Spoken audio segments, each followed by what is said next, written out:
The other suggestion, and we just heard it from Kayleigh McEnany, is that perhaps Nikki Haley's trying to manipulate a situation where she could be asked to be Trump's running mate, his VP. What do you think of that notion? Nothing is ever out of the question. I think Trump put it to rest the other day. She has said it.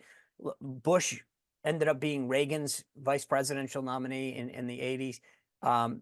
It's possible. I just don't see it. There's too much bad blood now between the two of them. She didn't want to stay on as his UN ambassador. I just don't get the vibe that she's ever really wanted to be Donald Trump's number two. Vivek Ramaswamy, who's now supporting Trump, he said today that suspending her campaign would be the right thing for Nikki Haley to do for the country, for the United States. Do you agree with this?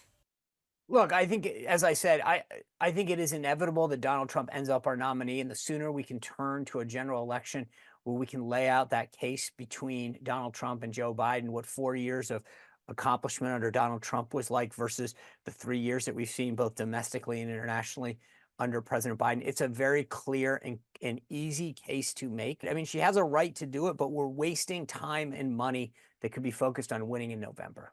Looking at the Democrats, Joe Biden wasn't even on the primary ballot papers in New Hampshire. He attacks Trump for being undemocratic. He says this election is going to be about democracy.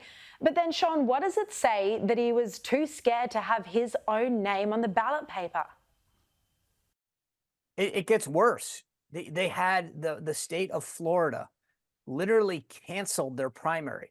And then he and his team are trying to take Donald Trump off the ballot in the primary in several states, like in Colorado, Maine, not the general election yet. They're actually trying to keep him off the primary ballot. That's not democratic at all.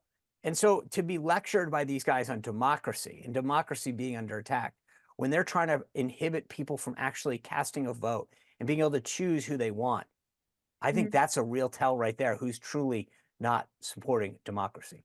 Just finally, Sean, I know it's a long way off, but presuming Trump does win the Republican nomination, who do you think he would be looking at to be his VP? Do you think he'd be thinking about a woman, as seems to be the model these days?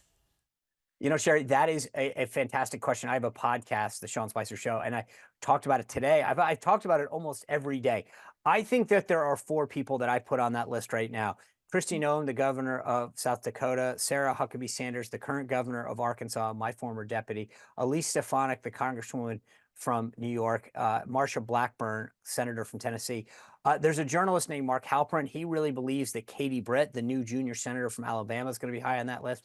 I think all 5 of those would be people I'd keep my eye on. I think J.D. Vance, the senator from Ohio, is somebody that I would also keep my eye on. There's a few others. Ben Carson, who served as his HUD secretary, is somebody who's very high. Mike Pompeo, potentially, who served as State Department Secretary of State and CIA director.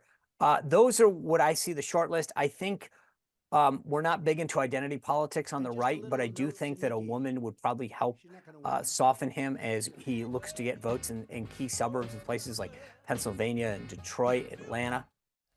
Sean Spicer, always terrific to talk to you. Thank you so much for your time tonight.